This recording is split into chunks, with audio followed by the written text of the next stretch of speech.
I don't remember the exact moment my life started to feel heavy.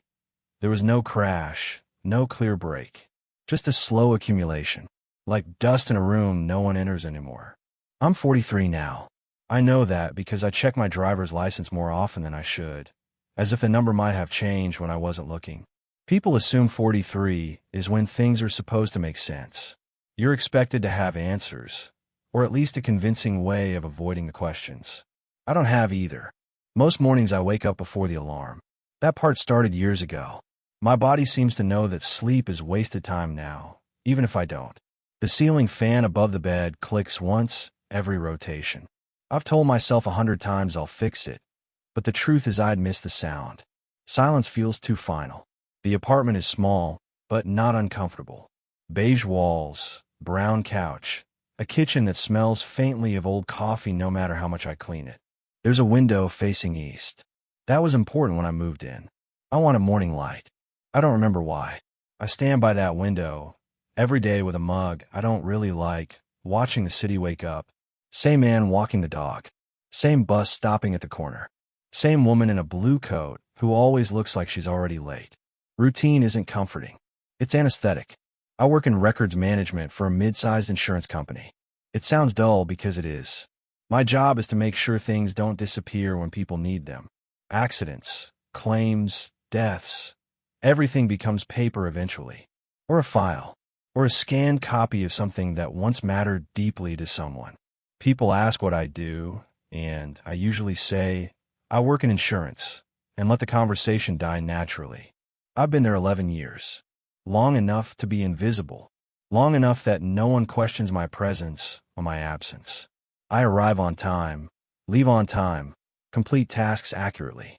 That's the currency of staying unnoticed. There was a time when I wanted more than this. Not fame, not power, just something that felt like momentum. But momentum requires friction, and I spent most of my life smoothing myself down to avoid it. At lunch I sit alone, not because I hate people, but because sitting with them requires a version of myself I don't keep assembled anymore. I eat whatever I brought the night before, usually something simple, something that doesn't ask questions. Sometimes I watch other men at work, men around my age. Some of them talk loudly about sports they don't play and politics they don't fully understand. Some wear wedding rings they twist when they think no one is watching. Some stare at their phones with a look that tells me they're not really scrolling. They're waiting. I recognize that look. The number 116 started appearing around then. Not dramatically. No neon signs or whispered warnings. Just repetition. The first time I noticed it was on a file. Claim number 116728. I remember because the handwriting on the original form was unusually careful, like the person writing it believed neatness might protect them. Then it showed up again on a bus route I never take. Then on a receipt, $11.60. Then the microwave timer stopped at 1:16 exactly as I walked into the kitchen. I didn't think it meant anything. I still don't, not really. But once you notice a pattern, your mind doesn't let go easily. It's like hearing your name in a crowded room. Even if it wasn't meant for you, you turn your head. I started keeping track without admitting that I was keeping track. My father used to say men like us don't need meaning. We need responsibility.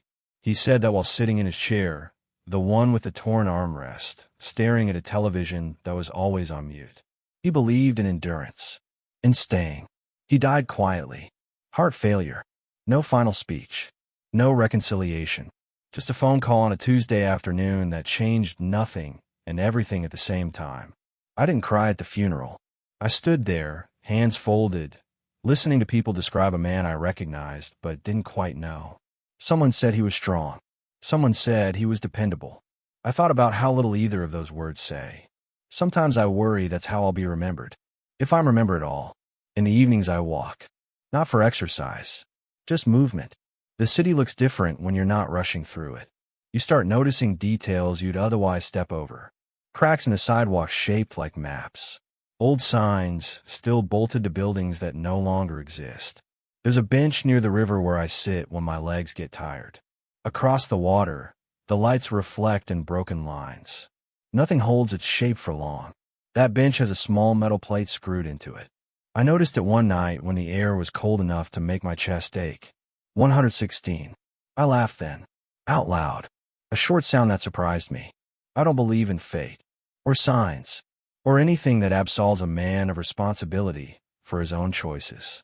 But I do believe in pressure, the kind that builds slowly, quietly, until you don't notice it's there, until you do. When I got home that night, I opened a notebook I hadn't touched in years. Blank pages, yellowing slightly at the edges. I didn't know what I was going to write. I just knew that if I didn't start putting something somewhere, it might stay trapped inside me forever. I wrote the number at the top of the page, not because it meant something, but because it kept showing up, and because I was tired of pretending I didn't see it. I didn't know then that this would become a way of speaking, not to anyone else, just to myself. A record, maybe, proof that I was paying attention. That night, lying in bed, listening to the fan click above me, I felt something unfamiliar. Not hope, not fear, but a thin, quiet awareness. Like standing in a room after everyone has left, realizing the noise you'd gotten used to is gone. And for the first time in a long while, I didn't turn away from it. I didn't tell anyone about the notebook. That felt important, even if I couldn't explain why. Some things lose their weight the moment you let them out into the open. This wasn't meant to be shared. It was meant to exist. The next morning followed the same pattern as all the others. Alarm at 6:30. Shower hot enough to fog the mirror. Coffee that tasted burnt no matter how carefully I brewed it. I dressed without looking at myself. I'd learned how to button a shirt by feel alone. But something had shifted, not in a way anyone else would notice. Just enough that I noticed myself noticing things. The hallway outside my apartment smelled like old carpet and cleaning solution. Apartment 116 was 2 doors down. I'd walked past it for years without registering the number. That morning I stopped. The door was brown, slightly scratched near the handle. No sound from inside. I waited for a second, then another, as if the door might speak first. It didn't. I left for work feeling vaguely embarrassed, like I'd almost been caught doing something childish. Counting, connecting dots that weren't meant to connect. At the office, the lights hummed louder than usual. Or maybe they always had. I sat at my desk and logged in. Password, 2-factor code, the familiar ritual of access. There was an email waiting for me from compliance. Subject line, internal audit, section 116 review. I stared at it longer than necessary. Section 116 was a retention policy. Old files. Claims closed more than a decade ago. My responsibility. Harmless. Routine. Still, I felt that thin tightening behind the ribs again. I opened the email. Read it. Read it again. Nothing alarming. Just a request to verify records, ensure proper documentation, confirm nothing had been altered or misplaced. I told myself that coincidences feel significant only when you're already looking for them. I spend the day buried in archives. Names I didn't recognize. Accidents that blurred together after the 10th file. Dates that meant everything once and now meant nothing to anyone at all. Every life eventually reduces to data. Around mid-afternoon, I opened a file that stopped me. Not because of what it contained, but because of how it was written. The language was precise, restrained. No emotional leakage. Whoever filled it out had been careful. Thoughtful. Like they were afraid of being misunderstood. I recognized that tone because I use it myself. The claimant was a man my age. Same birth year. Different state. Workplace injury. Minor. Settled quickly. No complications. At the bottom of the form, the signature date read 01/16. I leaned back in my chair and closed my eyes. This was getting stupid. Patterns aren't messages. They're mirrors. They show you what you're already carrying. I left work on time like always. The elevator smelled faintly of metal and cologne. A man I'd seen 100 times stood beside me. We nodded, said nothing, shared 30 seconds of vertical travel, and then never existed to each other again. Outside, the city moved at its usual pace. People crossing streets without looking up. Cars braking too late. Someone shouting into a phone with the intensity of a man fighting for oxygen. I walked past the bus stop. Route 116 was delayed. Again, that night I didn't turn on the TV. I sat at the small kitchen table and opened the notebook. I wrote about my father. Not the version people spoke about at his funeral, but the man who came home tired and quiet. The man who never asked me how I felt, but somehow knew when something was wrong. He believed that talking too much weakened things. Muscles. Resolve. Men. I believed him for a long time. I wrote until my hand cramped, until the words slowed, until the pressure eased just enough to breathe. When I finished, I noticed the page number at the bottom. I closed the notebook carefully. Sleep didn't come easily. My mind kept circling the same thought. What if nothing changes? Not in a dramatic, catastrophic way, but quietly, efficiently, like a system working exactly as designed. At 1:16 a.m., I gave up and got out of bed. The city looks different at that hour. Less performative. Fewer witnesses. I put on my jacket and went outside. The river was darker than usual, the surface barely moving. I sat on the bench again.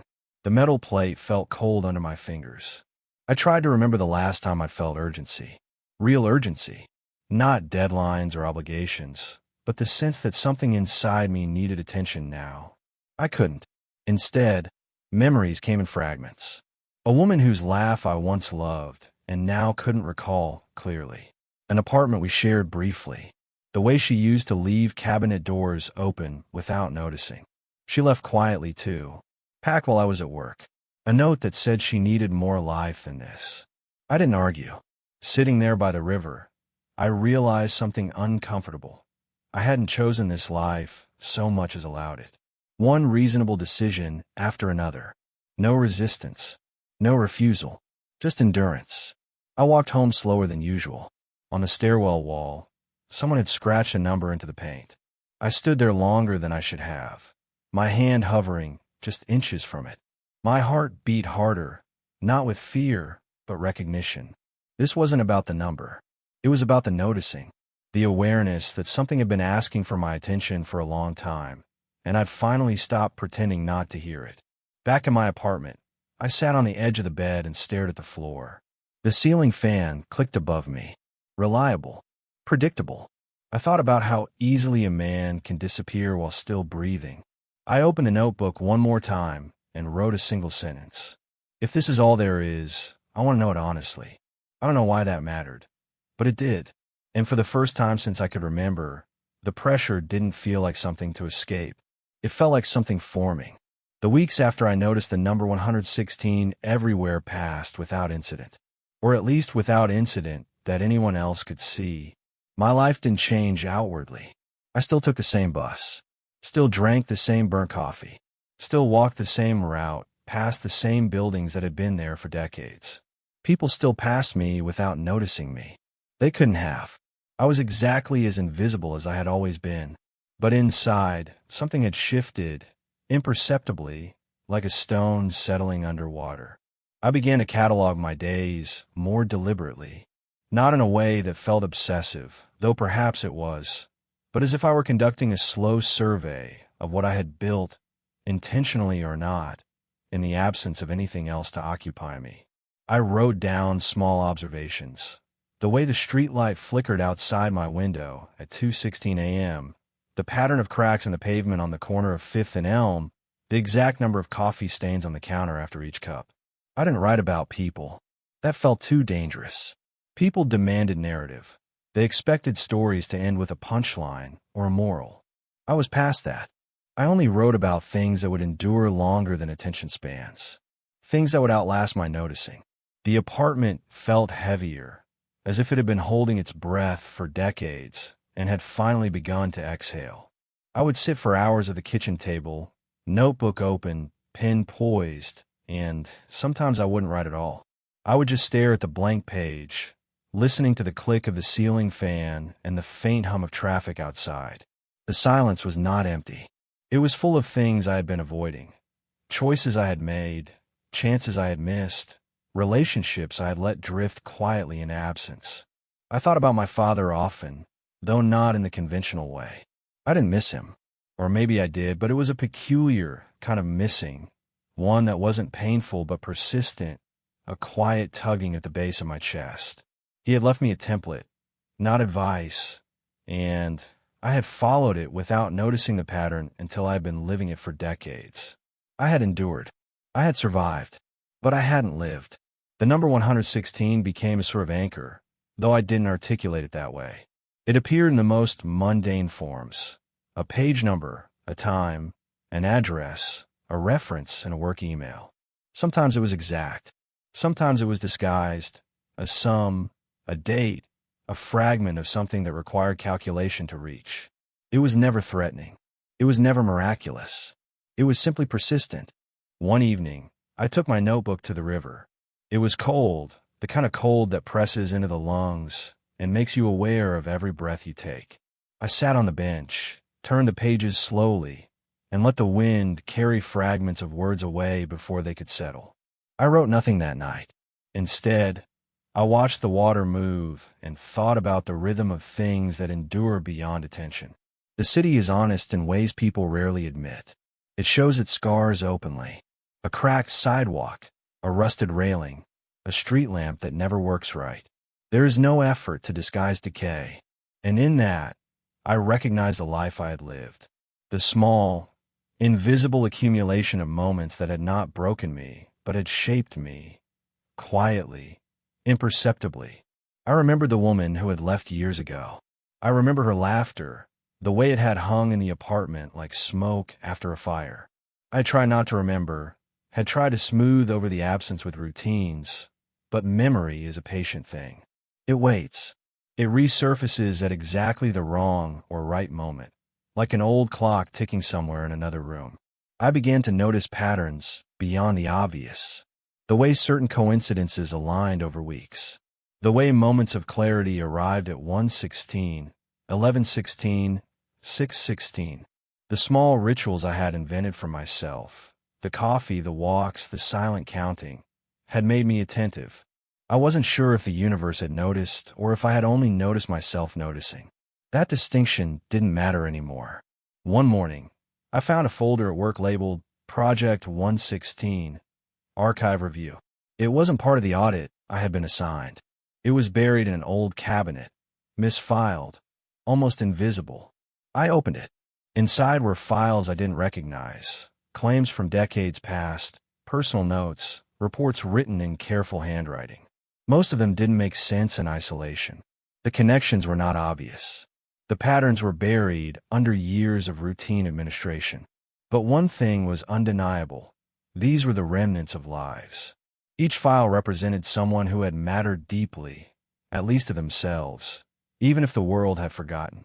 Each record was a whisper, a small insistence on presence. And somehow, in reading them, I felt the weight of a responsibility that was not assigned to me, but that I could not ignore.